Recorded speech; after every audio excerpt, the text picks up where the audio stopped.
খাসির মাংস কত করে কেজি? কে গো, রীতি নাকি? মাংস খাবা? কেন তোরাই খেতে পারিস নাকি? আমরা পারিনি।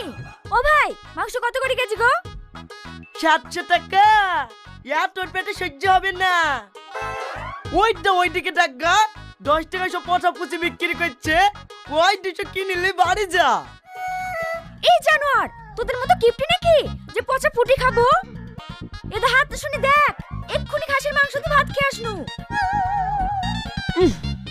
এত শক্তিশালী গ্যাস করছে রে। কি বললি? তোর এত বড় স্পর্ধা, একটা মেয়ে হয়ে তুই আমার গায়ে হাত দিলি। তোর কিছু বলি রে। ভাই ওকে মারো না